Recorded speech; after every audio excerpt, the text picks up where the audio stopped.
کل نفس ذائقۃ الموت جو سورہ آل عمران کی 185ویں آیت کا پہلا جملہ ہے. ہر انسان کو جو پیدا ہوا موت آنی ہے. اب یہ ہے کہ وہ کہیں آپ نے محل میں گزار لی زندگی، کسی کٹیا میں گزار لی زندگی، کسی کی فٹ پاتھ پر گزر گئی زندگی گزر جاتی ہے، گزرتی ہے، اور وہ 5 سٹیجز میں سے ہو کر گزرتی ہے. آپ گندی گلیوں میں بچوں کو کھیلتے ہوئے دیکھتے ہیں، وہ بھی کھیل رہے ہوتے، نالیوں کے پانی کے اندر کھیل رہے ہوتے، ان کا بھی کھیل ہے، گندے جوڑ میں کھیل رہے ہوتے. وہ تو ہے زندگی کی وہ سٹیج جو ہے کھیل کی ہے. کسی کے پاس بڑے قیمتی کھلونے ہیں، ان سے کھیل رہا ہے، کوئی اس طرح گلی ڈنڈا کھیل رہا ہے یا کچھ اور کھیل رہا ہے. لیکن وہ 5 سٹیجز تو آئیں گی. اعلموا انما الحیات الدنیا لعب ولہو وزینۃ وتفاخر بینکم وتکاثر فی الاموال والاولاد کمثل غیث اعجب الکفار نباتہ ثم یہیج فتراہ مصفرا ثم یکون حطاما وفی الآخرۃ عذاب شدید ومغفرۃ من اللہ ورضوان. آخرت میں جا کر یہ بائیفرکیشن ہو جانی، یا تو شدید عذاب اور یا اللہ کی مغفرت اور رضا. Now the choice is yours. اما شاکرا و اما کفورا. فیصلہ تم خود کر. وما الحیات الدنیا الا متاع الغرور. یہاں بھی آخری الفاظ وہ ہے کہ دنیا کی زندگی دھوکے کے سوا کچھ نہیں. کیوں؟ اگر تو دنیا کی زندگی میں گم ہو گئے، جیسے کہ اقبال نے کہا ہے کہ کافر کی یہ پہچان کے آفاق میں گم ہے، اور مومن کی یہ پہچان کے گم اس میں ہے آفاق. دنیا میں رہو، طالب دنیا نہ بنو، طالب عقبہ، طالب آخرہ. دنیا میں رہو، برتو، استعمال کرو، تمہارے لیے پیدا کیا گیا. میں برتو، متاع ہے، برتنے کی شے ہے. ہاں حلال اور حرام کی پابندیاں سامنے رکھو، باقی برتو. مطلوب یہ نہ ہو، مقصود یہ نہ ہو، مطلوب آخرہ ہو. انما الدنیا خلقت لکم وانتم خلقتم للآخرہ. منزل وہ رہے، مستحضر رہے، سامنے رہے کہ میں تو اجنبی ہوں، یہاں یہ میرا وطن نہیں ہے. الدنیا سجن المومن و جنت الکافر. جیسے کسی پرندے کو کسی پنجرے میں بند کر دیا گیا ہو، اس طرح ہمیں اس دنیا میں بھیج دیا گیا. اللہ کی مرضی ہے، اس نے بھیجا ہے. جب تک وہ چاہتا ہم رہیں گے یہاں، لیکن ہمارا دل یہاں نہیں لگے گا. بازار سے گزرا ہوں، خریدار نہیں ہوں، طالب دنیا نہ. تب تو یہ کوئی دھوکے کا سودا نہیں، وطن نہیں، بالکل نہیں. حضور نے خود فرمایا مجھے تمہاری دنیا میں سے فلاں فلاں چیزیں بہت پسند ہیں، اور کس قدر ریئلسٹک ہیں. آپ نے عورتوں کے بارے میں فرمایا مجھے اس دنیا سے پسند ہے عورت. کوئی تصنع اور کوئی بھی تکلف اور کوئی خلاف فطرت بات نہیں کی. محمد رسول اللہ صلی اللہ علیہ وسلم. آنکھوں کی ٹھنڈک میری نماز میں ہے، مجھے خوشبو پسند ہے. عورت کی طرف بھی آپ کا رجحان تھا. قرآن مجید میں آتا ہے اے نبی اب کوئی اور نکاح آپ نہیں کریں گے. وَلَوْ أَعْجَبَتْكَ حُسْنُهُنَّ. چاہے ان کا حسن جو ہے وہ آپ کو اچھا لگے، اب اجازت نہیں ہے مزید، بس فل سٹاپ. جتنے نکاح ہو چکے ہو چکے. تو یہ دنیا کو حضور نے صلی اللہ علیہ وسلم دنیا پر سوار رہو، دنیا کو اپنے اوپر سوار نہ ہونے دو. بس بات صرف یہ. کافر کی یہ پہچان کہ آفاق میں گم ہے. اسی لیے سورہ کہف کا ایک مرکزی مضمون ہے. پہلے رکوع میں بات آتی ہے اِنَّا جَعَلْنَا مَا عَلَى الْأَرْضِ زِینَةً لَهَا لِنَبْلُوَهُمْ أَيُّهُمْ أَحْسَنُ عَمَلًا. ہم نے اس دنیا پر جو کچھ ہے، یہ اسکائی اسکریپرز بن گئے ہمارے زمانے میں، اور یہ شاندار بلڈنگز ہیں، اور یہ کچھ ہے، ہم نے زینت اور زیبائش اور آرائش بنا دیا ہے تاکہ آزمائیں. انہی کے حسن کے شکار ہو جاتے ہو اور ان کے پرستار بن کر رہ جاتے ہو. رخ روشن کے آگے شمع رکھ کر وہ یہ کہتے ہیں ادھر جاتا ہے دیکھیں یا ادھر پروانہ آتا ہے. پھر بھی اللہ ہی کے عاشق بنے رہو، اللہ ہی سے محبت کرو تو کامیاب ہو گئے. دنیا کو برتو. اگر دنیا یہ عروس 1000 داماد جو ہے اگر کہیں یہ محبوبہ بن گئی تو گئے، ختم. اچھا دیکھیے اس سورہ حدید میں اب یہ دنیا کی حقیقت کو اس طرح بیان کر کے 2 نتیجے جو اس سے نکلتے ہیں ان کو علیحدہ علیحدہ بیان کر دیا.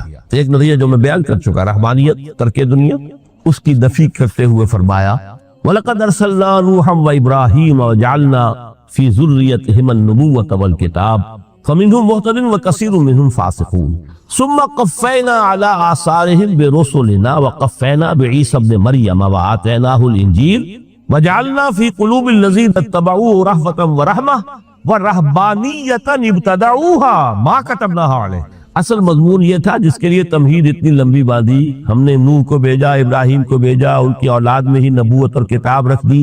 پھر ان کے نقش قدم پر ہم نے اٹھایا عیسیٰ ابن مریم کو، انہیں انجیل دی، اور جو لوگ ان پر ایمان لائے ان کے دلوں میں رحمت اور رافت کے جذبات پیدا کر دی، انسانی ہمدردی. حضرت عیسیٰ کا جو اپنا مزاج تھا، ظاہر بات ہے کہ آپ کے حواریین اور آپ پر ایمان لانے والوں میں اسی کا ایک عکس پیدا ہونا تھا. لہذا وہ ایک خاص کیفیت، لیکن فرمایا ایک شے جو انہوں نے بدعت کے طور پر ایجاد کر لیا، وَرَهْبَانِيَّةً ابْتَدَعُوهَا مَا كَتَبْنَاهَا عَلَيْهِمْ، رہبانیت کی انہوں نے بدعت ایجاد کر لی، یہ انہوں نے کی ہے، ہم نے یہ ان پر فرض نہیں کی۔ یہ ہے وہ منفی نتیجہ۔ گریز، خانقاہوں میں جا کر بیٹھ جاؤ، موناسٹسزم، تجرد کی زندگی گزارو، نتیجہ اس کا کیا نکلتا ہے کہ بظاہر راہب اور راہبائیں رہ رہی ہیں اور رہ رہے ہیں، اور اندر جو حرام کاری کے بازار چل رہے ہیں، اور تہخانوں کے اندر حرامی بچوں کی قبروں کی قبرستان بنے۔ ہسٹری آف کرسچین موناسٹسزم پر کتابیں پڑھ لیجئے، خود انہوں نے اپنے سارے جو ہیں بخیے اجیڑ کر خود رکھ دیے۔ یہ رہبانیت، یہ اسلام کا راستہ نہیں ہے۔ احادیث کے حوالے سے میں آپ کے سامنے پہلے بیان کر چکا ہوں، میں بعد میں تھوڑا سا عرض کروں گا کہ ہمارے ہاں بھی یہ رسم کیوں آئی اور کیسے آئی۔ الحمدللہ اس درجے میں نہیں آئی جس درجے میں کہ کرسچینٹی میں آئی ہے، الحمدللہ ثم الحمدللہ، لیکن کسی درجے میں اگر آئی ہے تو کیوں آئی ہے یہ میں بعد میں عرض کروں گا۔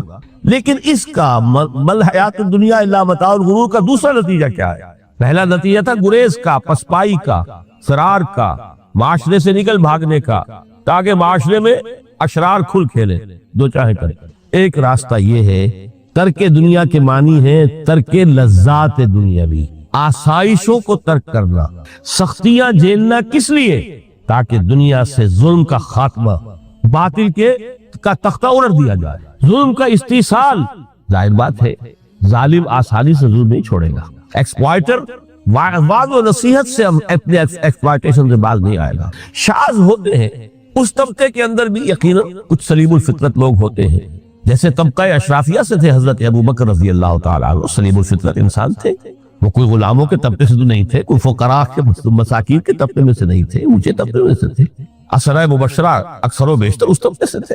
لیکن بائی اینڈ لارج وہ جو طبقہ ہوتا ہے، یا تو وہ اپنے جبر اور استبداد کا تخت جو ہے جما کر بیٹھا ہوا لوگوں کی گردنوں کے اوپر، پولیٹیکل ریپریشن ہے، یا اکنامک ایکسپلائٹیشن ہے، استحصال۔ محنت لوگ کریں، کھائیں گے ہم، عیش ہم کریں گے، محنت کسان کریں جا کے کھیت میں، ہم لے آئیں گے اپنا حصہ اور عیش کریں گے۔ یا کوئی سوشل ڈسکریمنیشن ہے، یہ اونچا ہے یہ نیچا ہے، یہ تو پیدا ہی ہوا ہے شودر، یہ اس سے نکل ہی نہیں سکتا، اور یہ پیدا ہوا برہمن، یہ تو اونچا ہے۔ اس تینوں قسم کے ظلم، اس کا خاتمہ کرنا، اس کے لیے جدوجہد کی ضرورت، جہاد کی ضرورت، قتال کی ضرورت ہے، اور جہاد و قتال آپ نہیں کر سکتے جب تک کہ لذات دنیاوی سے کنارہ کشی نہ کرے، جب تک کہ اپنی بیلٹ کو ٹائٹ نہ کرے، جب تک کہ اپنی ضروریات زندگی کو کم نہ کرے۔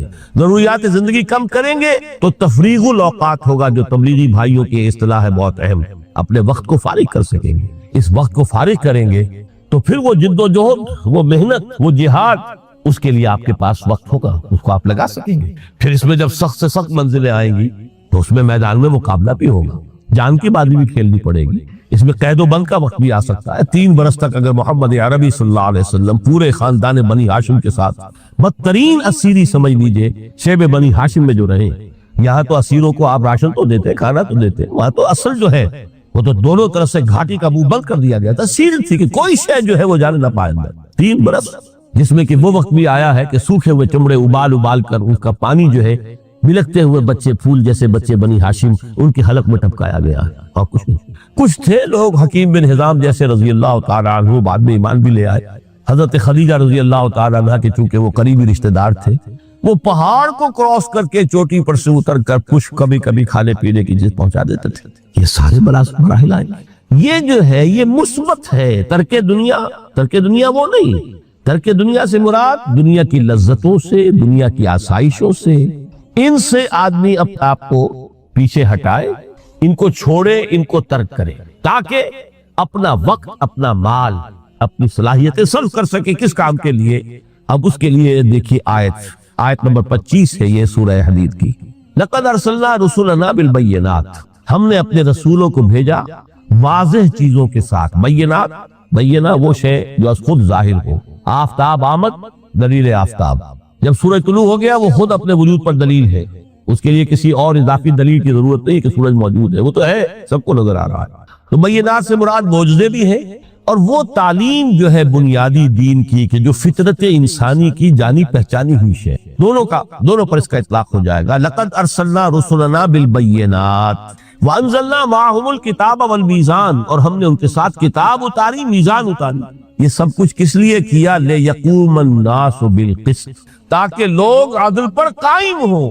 یہ ہے سول آبجیکٹو۔ یہ نہیں بس ہماری کتاب پڑھ لیا کرے، ختم قرآن ہو گیا، اللہ اللہ دعا مانگ لی، چھٹی۔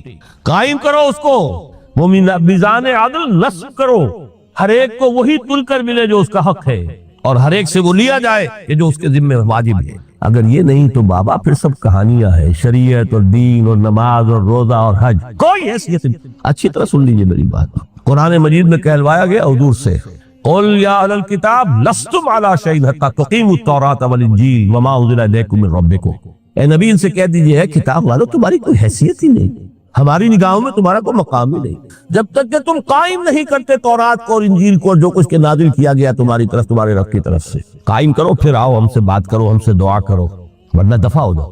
Nothing doing. They don't care for you. لستم علی شیء حتی تقیموا التوراۃ والانجیل وما انزل الیکم من ربکم۔ اب قانون خداوندی تو بدلتا نہیں ہے، نہ فرام پرسن ٹو پرسن، نہ فرام نیشن ٹو نیشن، نہ فرام امہ ٹو امہ، اٹل ہے۔ وَلَن تَجِدَ لِسُنَّتِ اللَّهِ تَبْدِيلًا وَلَن تَجِدَ لِسُنَّتِ اللَّهِ تَحْوِيلًا۔ سنت اللہ تو ایک ہے۔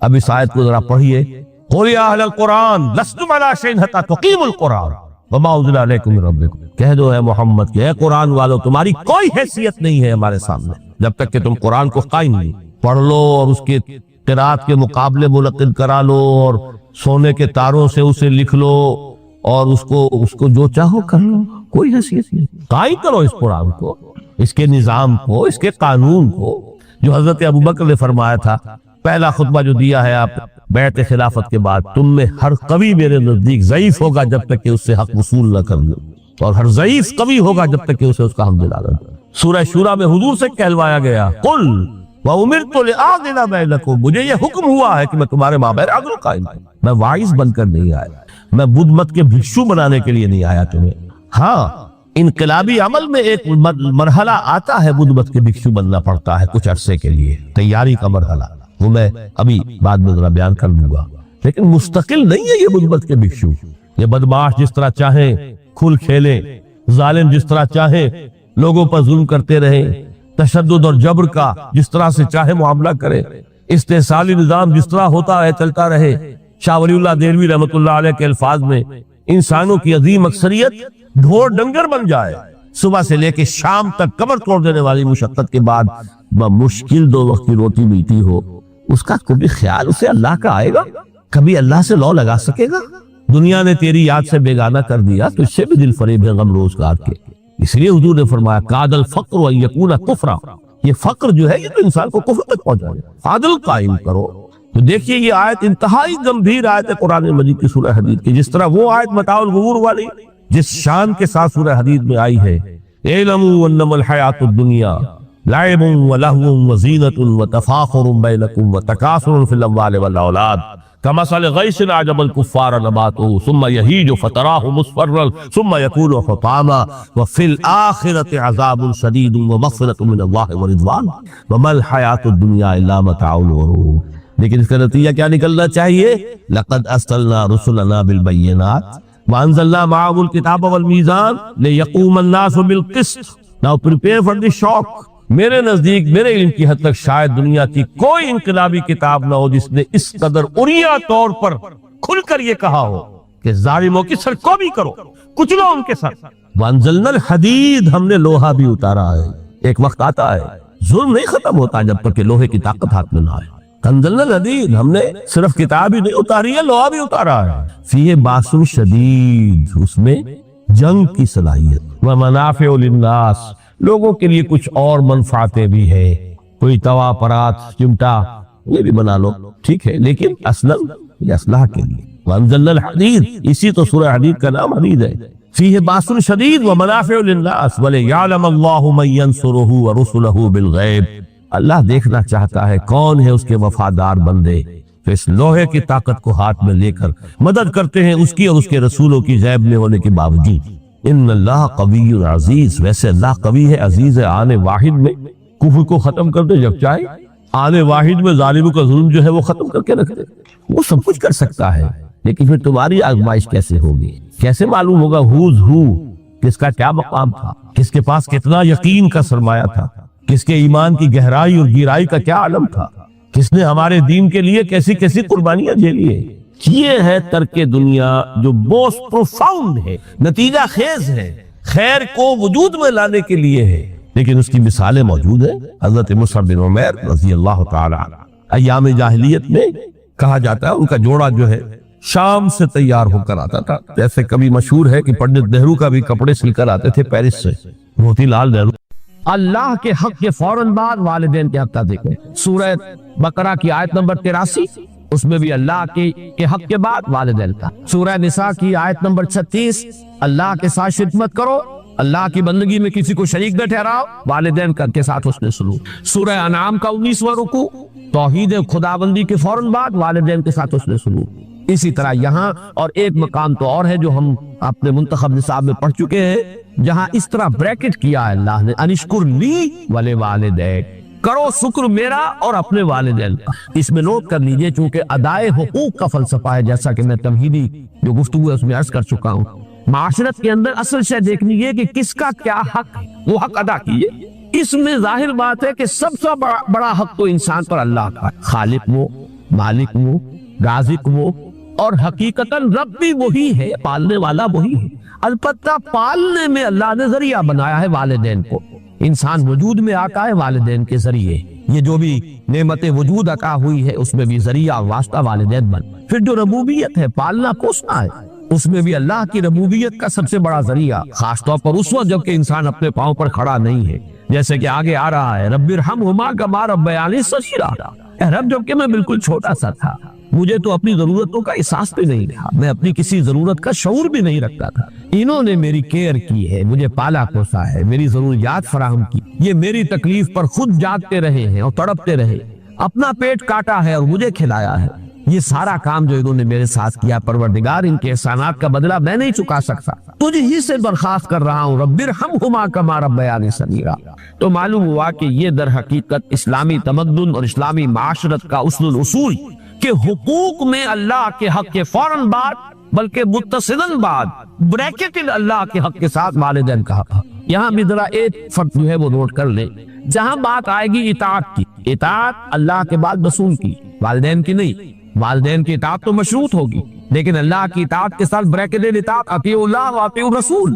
سورہ تغابن میں بھی اب پڑھتے ہیں فَإِن تَوَلَّيْتُمْ فَإِنَّمَا عَلَىٰ رَسُولِنَا الْبَلَاغُ الْمُبِينُ. اطاعت میں اللہ کے بعد فوراً اللہ کا رسول، محبت میں اللہ کے فوراً بعد اللہ کا رسول. قُلْ إِنْ كَانَ آبَاؤُكُمْ وَأَبْنَاؤُكُمْ وَإِخْوَانُكُمْ وَأَزْوَاجُكُمْ وَعَشِيرَتُكُمْ وَأَمْوَالٌ اقْتَرَفْتُمُوهَا وَتِجَارَةٌ تَخْشَوْنَ كَسَادَهَا وَمَسَاكِنُ تَرْضَوْنَهَا احب الیکم من اللہ ورسولہ وجہاد فی سبیلہ. تو گویا کہ اطاعت میں بھی اللہ کے فوراً بعد اللہ کا رسول صلی اللہ علیہ وسلم، محبت میں بھی اللہ کے فوراً بعد اللہ کا رسول صلی اللہ علیہ وسلم، لیکن ادائے حقوق شکر اس میں اللہ کے فوراً بعد والدین. معلوم ہوا کہ ہر چیز کا اپنا ایک تقاضا ہے، ہر مضمون میں اپنی ایک ترتیب علیحدہ ہو جائے گی. جہاں بات ارکان اسلام کی ہوگی، ارکان اسلام میں کلمہ شہادت کے فوراً بعد نماز کا ذکر آئے گا، لیکن جہاں حقیقت ایمان کا تذکرہ ہوگا، ایمان کے فوراً بعد جہاد کا ذکر آئے گا. ہر شے میں اپنے مضمون کے اعتبار سے ترتیب ہے وہ بدل جائے گا. تو یہاں نوٹ کیجئے وَقَضَىٰ رَبُّكَ أَلَّا تَعْبُدُوا إِلَّا إِيَّاهُ وَبِالْوَالِدَيْنِ إِحْسَانًا.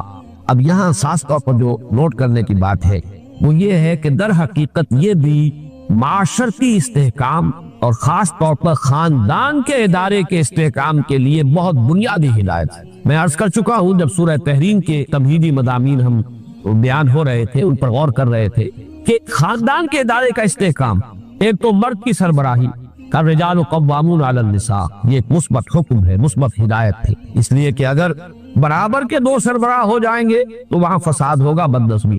مرد کی قوامیت، اس کی سربراہی، اس کی حاکمیت. نمبر 2 والدین کے ساتھ حسن سلوک. یہ جو تصور آج کی دنیا میں ہو چکا ہے اور جو خاندانی نظام کی چولیں ڈھیلی ہوئی ہیں، اس کا اصل سبب یہ کہ والدین بھی اولاد کو اپنی لائبلٹی سمجھتے ہیں اور پھر اولاد بھی والدین کو اپنی لائبلٹی سمجھتے ہیں، ایسیٹس نہیں سمجھتے، بلکہ یہ کہ ایک طرح کا بوجھ. خاص طور پر والدین بوڑھے ہو گئے، اب ان کی دیکھ بھال ہے، ان کی ضرورتیں پوری کرنی ہے، ان کے لیے ادب نہیں ہے، ان سے محبت نہیں رہی مغربی معاشرے کے اندر. اس کے خاندان کے نظام اس طرح اس کی چولیں جو ہے ڈھیلی ہو چکی.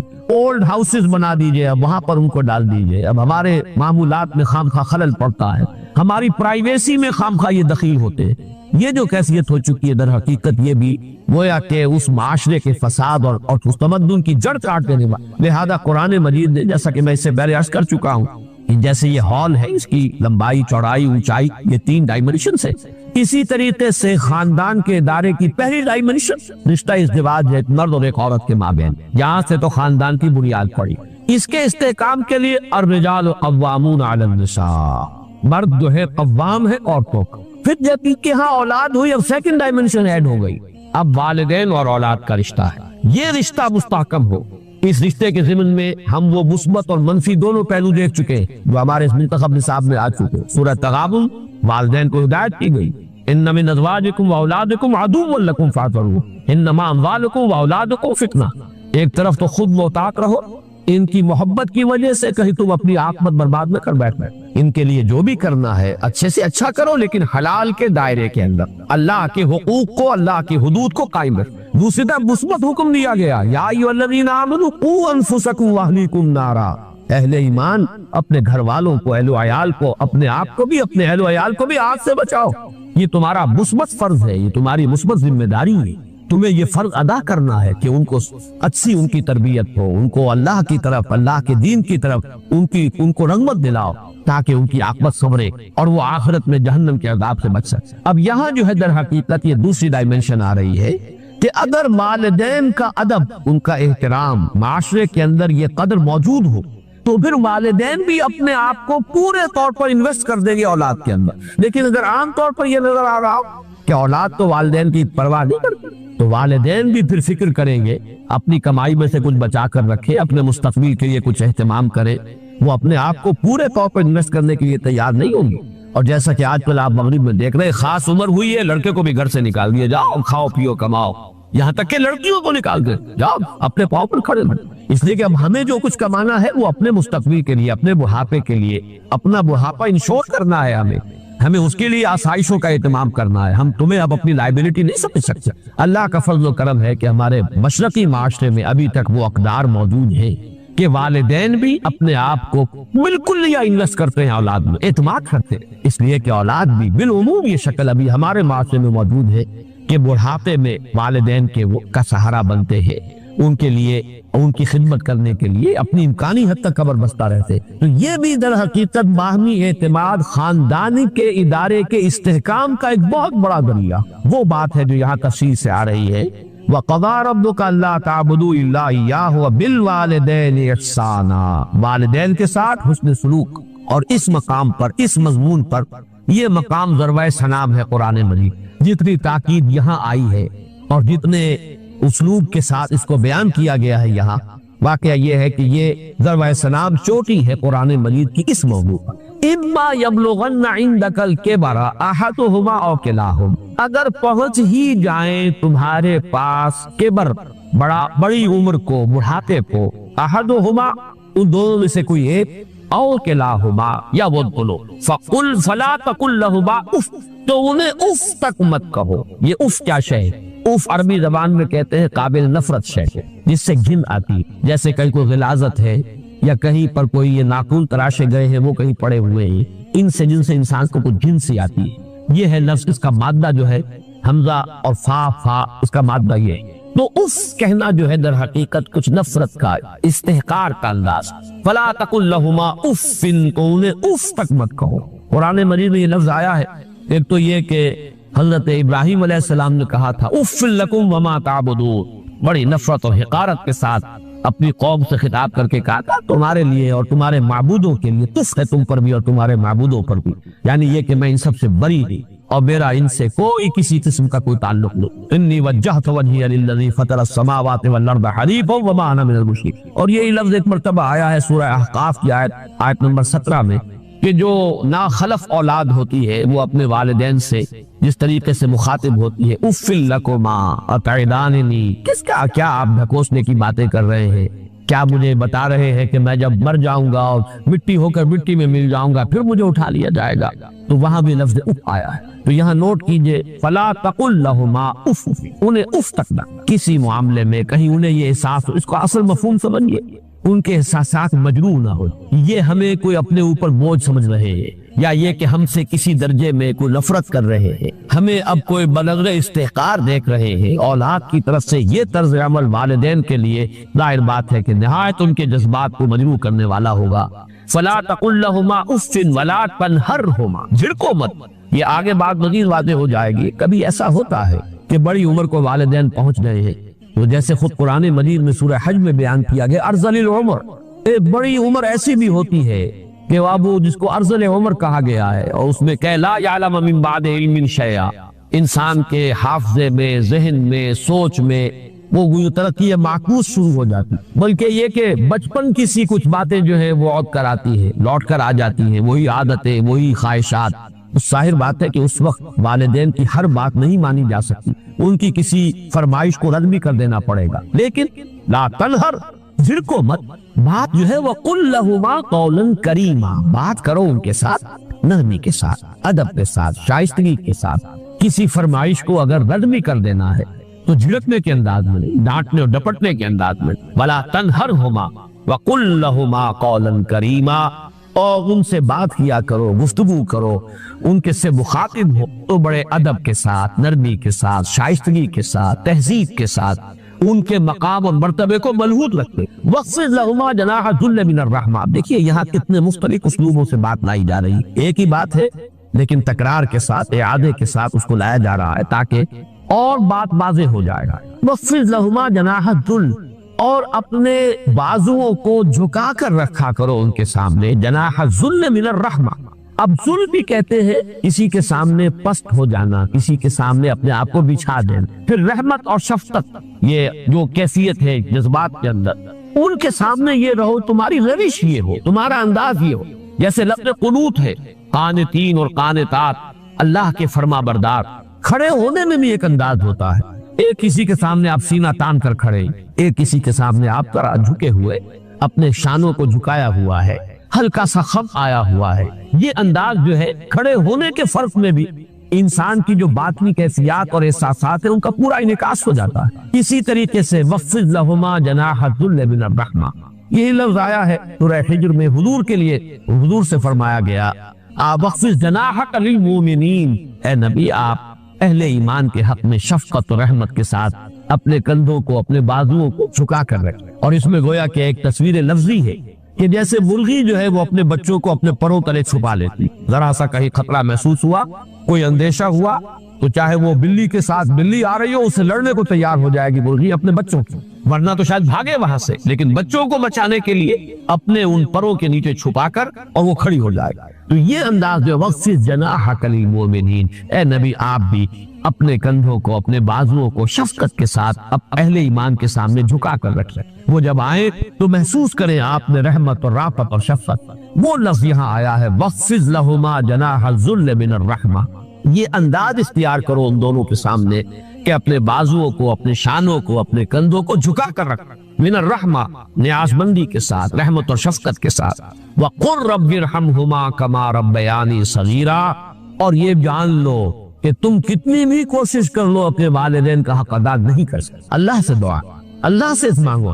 وَقُلْ رَبِّ ارْحَمْهُمَا، کہو اے رب میرے ان پر رحم فرمائیو، کما ربیانی صغیرا، جیسے کہ ان دونوں نے مجھے پالا پوسا تھا جبکہ میں چھوٹا سا تھا۔ یہ میں کئی مرتبہ کر چکا ہوں، یہ تربیت جو ہے باب تفعیل سے، ربا یربی تربیتاً، اس میں اختلاف ہے کہ مادہ اس کا را با با ہے یا را با واو ہے، حرف علت جو ہے آخر میں، لیکن یہ کہ ایک رائے یہ بھی ہے کہ یہ دونوں ایک ہی مادے کی بدلی ہوئی شکلیں ہیں۔ اس بحث میں اس وقت میں تفصیل میں نہیں جانا چاہتا، مختلف مواقع پر یہ بات آ چکی ہے۔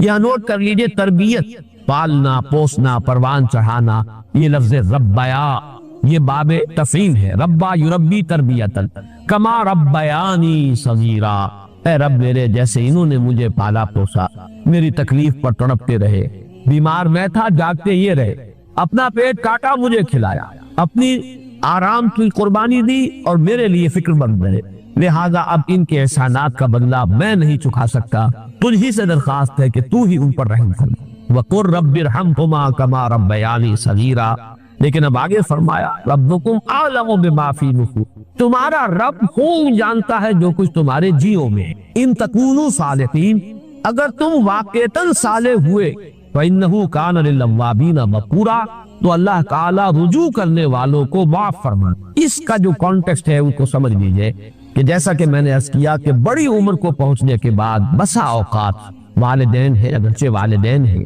لیکن اب وہ سمجھ نہیں رہی ہے، شعور زائل ہو گیا ہے، جیسے کہ فرمایا وَمِنْكُمْ مَنْ يُتَوَفَّى وَمِنْكُمْ مَنْ يُتَوَفَّى وَمِنْكُمْ مَنْ يُرَدُّ إِلَىٰ أَرْذَلِ الْعُمُرِ لِكَيْ لَا يَعْلَمَ مِنْ بَعْدِ عِلْمٍ شَيْئًا۔ تم میں سے وہ بھی ہوتے ہیں جو پہلے ہی ان کی وفات ہو جاتی ہے، 40 50 60 70 برس کی عمر میں انسان فوت ہو گیا، ابھی حواس قائم ہوتے ہیں۔ وَمِنْكُمْ مَنْ يُرَدُّ إِلَىٰ أَرْذَلِ الْعُمُرِ لِكَيْ لَا يَعْلَمَ مِنْ بَعْدِ عِلْمٍ شَيْئًا، اور تم میں سے وہ بھی ہوتے ہیں کہ جو اس ارذل عمر کو لوٹا دیے جاتے ہیں کہ سب کچھ جاننے کے بعد کچھ نہ جانے۔ انسان کے حواس جو ہے وہ مختل ہو جاتے ہیں، انسان کا شعور زائل ہو جاتا ہے، وہ فہم باقی نہیں رہا، بچوں کی سی عادتیں، بچوں کی سی خواہشیں، بچوں کی سی فرمائشیں جو ہے وہ ہو رہی ہیں۔ اب ظاہر بات ہے اس سطح پر آ کر کوئی کتنا ہی صالح ہو بیٹا یا بیٹی، وہ اپنے والدین کی ہر فرمائش کو تو پورا نہیں کر سکتا، کہیں نہ کہیں تو رد کرنا پڑے، کہیں نہ کہیں تو فل سٹاپ لگانا ہو، کہیں تو انکار کرنا پڑے گا، اور کسی وقت ہو سکتا ہے کہ کوئی سخت انداز بھی اختیار کرنا پڑے۔ اگر فرض کیجئے کہ حواس بھی مختل ہو گئے ہو، اگر کہیں کسی کا ذہنی توازن ہی بگڑ گیا تو کسی وقت سختی بھی کرنی پڑے۔ اس اعتبار سے یہ آیت بڑی اہم، ربکم اعلم بما فی نفوسکم۔ اگر اس طرح کی مجبوری کی حالت میں کہیں کوئی طرز عمل اس طرز عمل کے منافی اختیار کرنا پڑ جائے کہ جس کا اوپر تذکرہ ہوا، مطلوب طرز عمل تو وہی ہے، وہ طرز عمل کیا ہے؟ فلا تقل لہما اف ولا تنہرہما وقل لہما قولا کریما واخفض لہما جناح الذل من الرحمت وقل رب ارحمہما کما ربیانی صغیرا۔ اس قدر تفصیل کے ساتھ مطلوب طرز عمل۔ لیکن یہ کہ اگر کوئی صورتحال ایسی ہو کہ جس میں اس طرز عمل کے برعکس کوئی روش بھی اختیار کرنی پڑے، تو اگر تمہارا اپنا باطن درست ہے، ربکم اعلم بما فی نفوسکم، اللہ خوب جانتا ہے جو کچھ تمہارے جیوں میں ہے، تمہارے دلوں میں ہے، تمہارے سینوں میں ہے، تمہاری نیت ہے اس کو معلوم۔ یہ جان لو کہ اس قربانی کی اصل روح کیا ہے؟ وہ یہ ہے کہ اللہ تمہارا ایک الہ ہے، اسی کے سامنے تمہیں سر جھکانا ہے۔ یہ روح تقوی اگر نہیں ہو تو یہ قربانی بے معنی ہو جائے گی۔ لا طاعت لمخلوق فی معصیت الخالق، مخلوق میں سے کسی کی اطاعت نہیں کی جائے گی جس سے کہ خالق کی معصیت لازم آ رہی ہے۔ اللہ تعالیٰ کی معصیت اگر ہو رہی ہے تو کسی مخلوق کی اطاعت نہیں کی جائے گی، چاہے وہ والد ہو، والدہ ہو، حاکم ہو، استاد ہو، پیر ہو، مرشد ہو، کسے ہو۔ اب یہاں پر جو بات سمجھیے، تشنگی جس کو میں نے کہا، اگرچہ بڑی جسارت ہے، میں قرآن مجید کی حکایت کے بارے میں کہہ رہا ہوں، تشنگی یہ ہے کہ کس کے پاس جائیں اس فیصلے کے لیے۔ اب ہمارے مفسرین نے لکھا ہے کہ اگر تو حضور موجود ہے تو حضور سے پوچھ لو جا کے، وہ تو بالکل سادہ سی بات ہے۔ فرض کیجئے کہ حضور نے کوئی مہم بھیجی ہے، اس کے ایک امیر بنایا ہے اور باقی جو ہے 15 20 100 200 اس کے مامورین ہیں۔ اب مامورین اور امیر میں کوئی جھگڑا ہو جاتا ہے تو آئیں گے، لوٹیں گے، حضور سے پوچھ لیں گے، بات کریں گے۔ یا جیسے غزوہ احزاب کے موقع پر ہوا تھا، غزوہ بنی قریظہ کے موقع پر کچھ لوگوں نے سمجھا حضور نے کہا کہ نماز مغرب نہ پڑھنا یا العصر، مجھے میں بھول رہا ہوں کسی کون سی نماز کا ذکر تھا، جب تک کہ وہاں پہنچ نہ جاؤ بنی قریظہ کے دیار۔ اب وہ جو درمیان میں بات لوگوں کو ایسا محسوس ہوا کہ نماز تمہاری قضا ہو جائے گا، تو انہوں نے کہا حضور کے حکم کی علت اور حکمت کو سمجھو کہ انہوں نے جلدی آنے کی تاکید کے لیے فرمایا، ورنہ یہ کہ ہم خامخواہ جو ہے اپنی نماز جو ہے ضائع کر لیں وہ ٹھیک نہیں، انہوں نے نماز پڑھ لی۔ بعد جگہ نہیں، ہم نہیں، حضور نے فرمایا کہ نماز مت پڑھنا جب تک وہاں نہ پہنچو، تو نماز ضائع ہوتی ہے یا قضا ہوتی ہے، ہو حضور کا حکم ہے وہ فائدہ ہے۔ انہوں نے نہیں پڑھی۔ جب حضور کے سامنے معاملہ رکھا گیا، حضور نے کہا دونوں نے ٹھیک کیا، دونوں نے اجتہاد کیا، نیک نیتی سے فیصلہ کیا دونوں نے، لیکن یہ کہ پوچھ تو حضور سے لیا نا، فیصلہ ہو گیا، ختم ہو گیا۔ اس کے بعد کیا کیا جائے؟ تو ہمارے مفسرین لکھتے ہیں کہ پھر یہ کہ جو امت کے فقہا، علماء، مفتی حضرات جو جاننے والے ہیں ان سے رجوع کیا جائے گا، وہ بتائیں گے کہ آیا یہ شریعت کے دائرے کے اندر ہے یا نہیں۔ یہ بات وزنی ہے، اگر کوئی اور انتظام اس کا نہ ہو تو ظاہر بات ہے کہ یہی شکل اختیار کی جائے گی۔ ایک حاکم ہے، ایک ان کی کوئی ادارہ ہے، صدر مملکت ہے، وہ اشتہار کر رہا ہے، کوئی آرڈیننس نافذ کرنا چاہ رہا ہے، ایک شہری ہے وہ سمجھتا ہے کہ نہیں یہ شریعت کے تقاضوں کے خلاف ہے، تو کیا کریں گے؟ اب فیصلہ کرنا ہے اللہ اور اس کے رسول کے احکام کے تحت، اور اللہ اور اس کے رسول کے احکام کے جاننے والے علماء فضلاء وہ موجود ہیں، ان کی طرف رجوع